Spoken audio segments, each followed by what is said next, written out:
Bismillahirrahmanirrahim. Assalamualaikum warahmatullahi wabarakatuh. Sebelumnya terima kasih pada Bapak Joko yang telah meluangkan waktunya menonton video presentasi kelompok kami. Di sini saya akan memperkenalkan diri terlebih dahulu. Saya sendiri yang bernama Ahmad Fadil Fardian dan teman saya ada Muhammad Rafi, Ya, Marwiyah, Afnilaiya. Baiklah, di sini kami akan menjelaskan presentasi kami yang mengambil tema pelayanan rumah sakit yang akan menjelaskan 4 topik, yaitu yang pertama ada diagram konteks, DFD, dan use case diagram, serta struktur chart.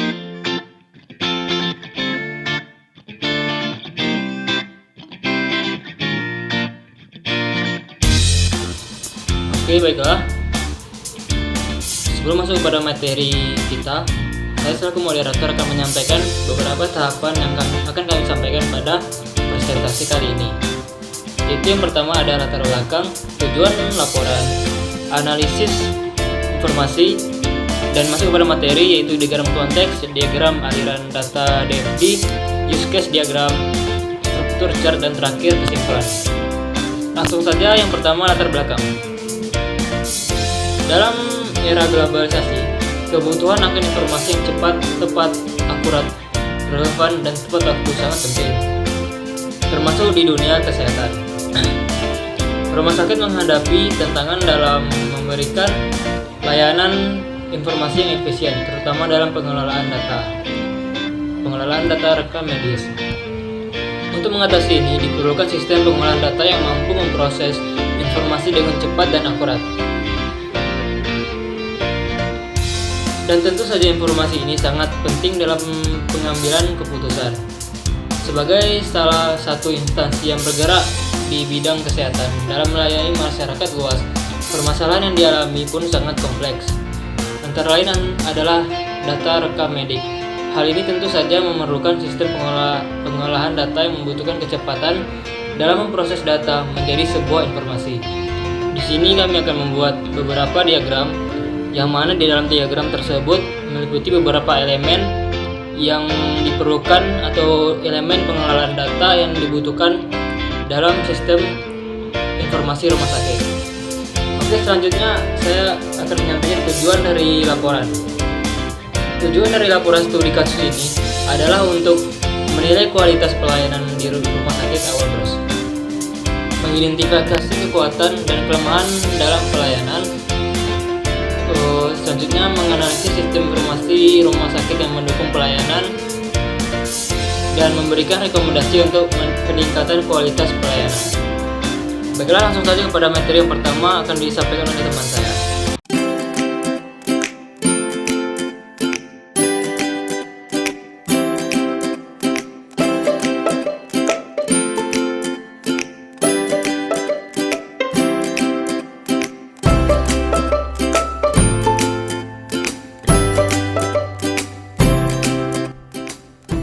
Assalamualaikum warahmatullahi wabarakatuh.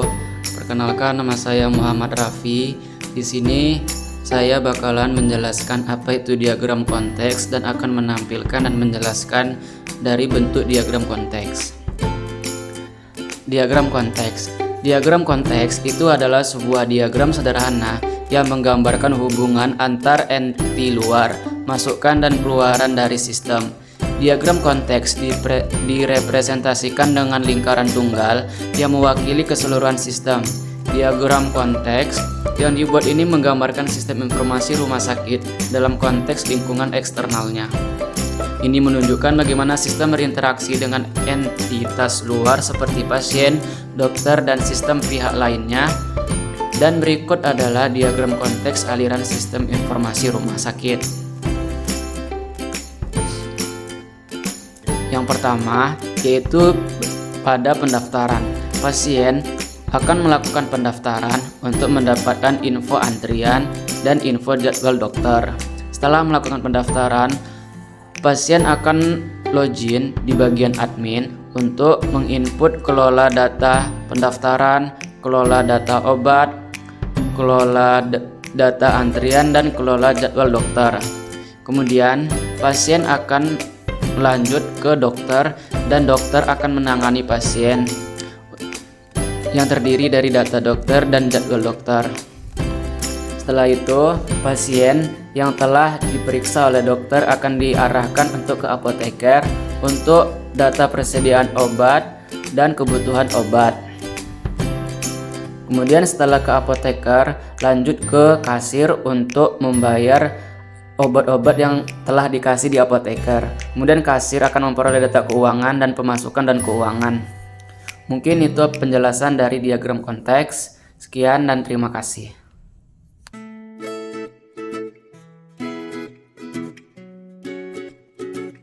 Baik, saya Afmilaia akan menjelaskan data flow diagram kami. Di sini, DFD merupakan alat yang digunakan untuk memodelkan proses sistem dan menggambarkan aliran data di dalamnya. Diagram DFD pelayanan rumah sakit ini, dia menggambarkan proses pelayanan rumah sakit secara keseluruhan, dari awal pendaftaran pasien hingga pembuatan laporan akhir. Berikut saya akan memberikan penjelasan secara rinci mengenai data flow diagram kami, yaitu pada bagian pertamanya pembuatan data master, di mana pembuatan data master ini melibatkan bagian administrasi. Bagian administrasi ini akan melakukan proses validasi data master secara lengkap untuk data kamar, data dokter, data tenaga medis, data poliklinik, dan data apotik. Hasil outputnya ini nanti digunakan untuk semua proses berikutnya, di mana proses berikutnya yang ini adalah pendaftaran 2.0. 2.0 ini itu melibatkan pasien.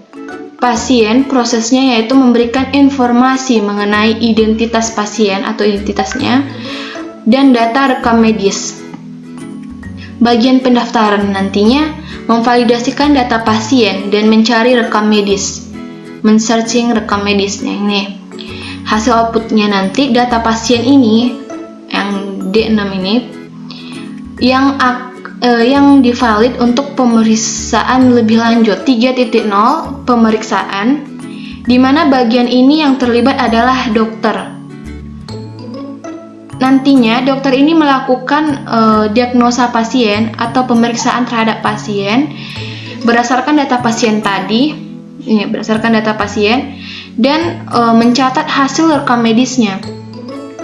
Outputnya nanti data rekam medis ini akan diperbarui di dekat D7 ini. Baik, selanjutnya itu dia akan diberikan proses selanjutnya, apakah dia rawat jalan atau rawat inap. Pertama itu rawat jalan 4.0. Bagian ini juga akan melibatkan dokter, tenaga medis, bagian poliklinik, dan apotik. Oke. Prosesnya itu pasien menerima perawatan terhadap dokter, di mana dokter juga akan mendiagnosakannya. Selanjutnya, dokter dan tenaga medis akan memperbarui rekaman medis dan detail perawatannya. Lalu selanjutnya itu nanti yang bagian apotik akan menyediakan obat berdasarkan resep dari dokter tadi. Outputnya update data rekam medis dan data perawatan pengobatan. Nah, selanjutnya itu nantinya bagian 5.0 rawat inap,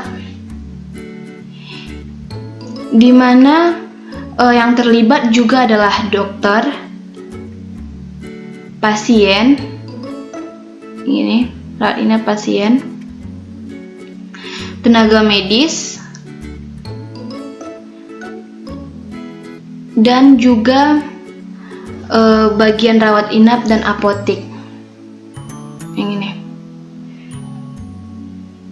Prosesnya itu pasien akan menerima perawatan yang lebih lanjut di rawat inap.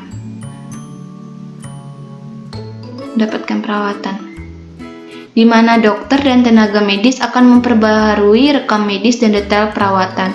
Selanjutnya akan bagian apotik akan memberikan resep obat sesuai dengan yang telah diberikan oleh dokter. outputnya, bagian outputnya rawat inap ini yaitu di 8 yang ini. Kan nanti hasilnya dia akan mendapatkan kamar, dokter, tenaga medis, poliklinik, dan apotek. Nanti bagian outputnya itu yaitu di 8, detail perawatan dan pengobatan. Selanjutnya nanti setelah itu 6.0 pembayaran, di mana yang terlibat adalah pasien dan bagian pembayaran. Bagian pembayaran ini akan mencari data pasien, men-searching data pasien, menghitung biaya, dan memvalidasikan biaya. Dan pasien akan melakukan pembayaran. Outputnya, outputnya pasien akan melakukan pembayaran. Outputnya itu nanti, output dari pembayaran ini yaitu pasien ini akan mendapatkan bukti pembayaran. Selanjutnya 7.0. Nah ini dia. 7.0 ini pembuatan laporan. Yang terlibat itu bagian administrasi dan juga direktur pada suatu rumah sakit. Prosesnya itu, bagian administrasi ini nanti akan membuat laporan berdasarkan data yang ada. Dan laporan mencakup pendaftaran pemeriksaan, rawat jalan, rawat inap, dan pembayaran.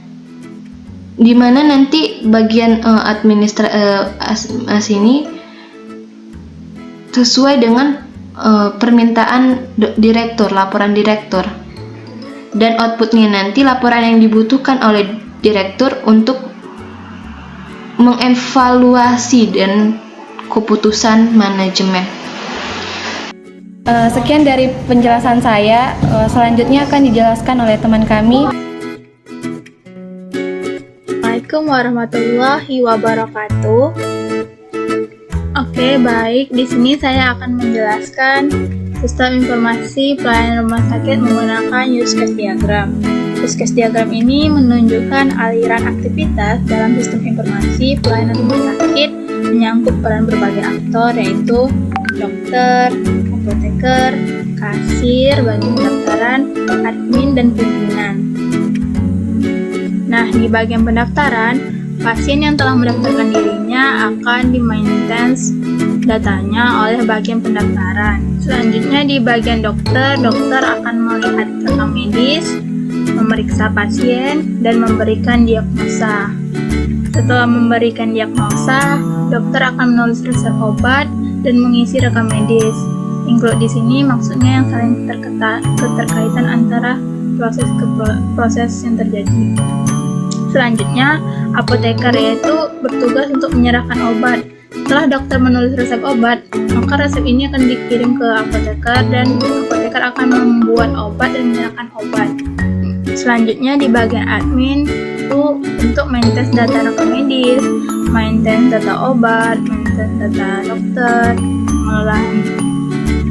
pengolahan transaksi serta laporan. Setelah pengolahan transaksi dikelola oleh admin, maka kasir akan menghitung semua pembayaran yang maka kasir akan melakukan penghitungan pembayaran yang akan dibayarkan oleh pasien. Di sini pimpinan bertugas untuk periksa laporan yang dikelola oleh admin. Sekian penjelasan dari saya. Mohon maaf jika ada kekurangan. Wassalamualaikum warahmatullahi wabarakatuh.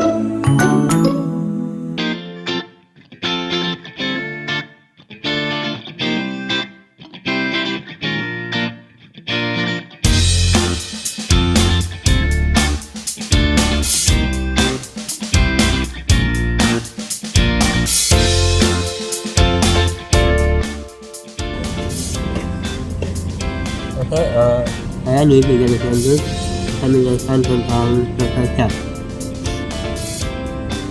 Yang pertama itu dalam berkaca terutama ada administrasi.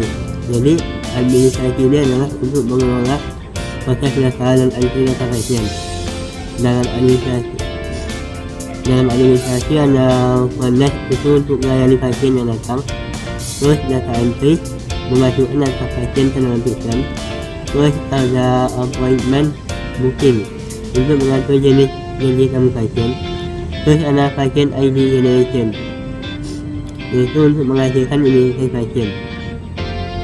Terus yang kedua itu ada rekam medis. Jadi rekam medis ini untuk mengelola proses medis dan dokumentasi proses pasien. Terus di rekam medis ini ada entry data, memasukkan data medis dalam satu sistem. Terus medical recorder atau untuk mengelola rekam medis pasien. Terus ada archiving untuk menyimpan arsip medis. Terus ada data security untuk keamanan dan data medis. Terus terakhir itu ada record management, yaitu untuk mengelola dan memelihara data medis. Terus selanjutnya itu ada yang kedua itu ada pelayanan medis. Jadi pelayanan medis ini terdapat dua, yaitu client service dan emergency service. Client service ini untuk mengelola bilangan awal medis, prioritas pasien berdasarkan kondisi medis. Jadi di dalam client service ini ada 4, yaitu initial assessment atau untuk melakukan penilaian awal, yaitu terus selanjutnya ada pasien triage untuk menentukan prioritas penanganan. Terus ada vital site management point, yaitu untuk memantau tambah vital. Terus agent for coordination, yaitu menyediakan layanan medis darurat. Terus administrasi ini untuk menyediakan layanan medis darurat. Terus selanjutnya ada bagian poliklinik atau pengobatan. Jadi di sini sistemnya itu ada poliklinik dulu, terus terus di bawah itu ada bagian konsultasi, yaitu untuk mengkonsultasi pasien gitu kan. Terus selanjutnya itu ada diagnostic test untuk melihat untuk diagnostik pasien tadi. Terus ada treatment plan, itu rencana pengobatan. Terus ada follow up perawatan lanjutan. Terus selanjutnya itu bagian diagnostik. Jadi bagian diagnostik ini terdapat dua juga, yaitu diagnostik umum dan diagnostik khusus. Diagnostik umum ini untuk mengelola obat-obatan umum, diagnostik khusus untuk mengelola obatan khusus. Di dalam diagnostik umum adalah dispensing untuk menyediakan obat kepada pasien. Terus inventory untuk mengelola penyediaan obat. Terus procurement untuk menyediakan obat-obatan. Terus terakhir itu surat untuk menyimpan obat-obatan. Terus obat-obatan khusus ini dapat dibawakan juga, yaitu specialized drug handling, yaitu pengelolaan obat-obatan khusus. Kedua itu controlled substances untuk pengelolaan obat yang kendali. Yang terakhir transaction management untuk manajemen resep. Terus edukasi pasien tentang penggunaan obat. Terus terakhir ini itu ada bagian keuangan. Jadi bagian keuangan ini terdapat dua juga, yaitu hasil dan bilik plan. Hasil ini untuk mengelola transaksi keuangan. Di dalam hasil itu payment itu untuk penerimaan pembayaran. Terus terakhir itu invoicing, mobile infrastruktur untuk layanan dan diberikan. Terus terakhir itu invoicing membuat faktur layanan diberikan juga. Terus resep itu untuk menggunakan tanda terima. Terus terakhir itu extending untuk menggunakan uang tunai. Terus selanjutnya itu ada billing plan, yaitu untuk mengolah penyajian dan transaksi. Jadi di bawah bill saya ada bill processing, itu untuk mengolah penyajian dan layanan medis. Terus terakhir insurance claim ya untuk mengajukan klaim asuransi. Terus ada lagi teman untuk mengelola pengganti biaya, dan terakhir itu manajer reporting, yaitu untuk menyusun laporan keuangan. Jadi untuk ini memberikan gambaran rinci tentang bagaimana sebagian fungsi demonstrasi dalam mendukung operasi pelayanan kesehatan.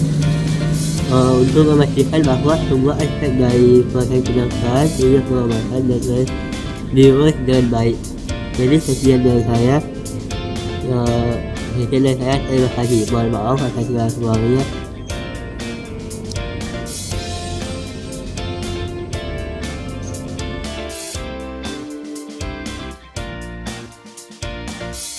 Sekian dari kelompok kami, ada kurang lebihnya kami mohon maaf. Dengan akhiri, wassalamualaikum warahmatullahi wabarakatuh.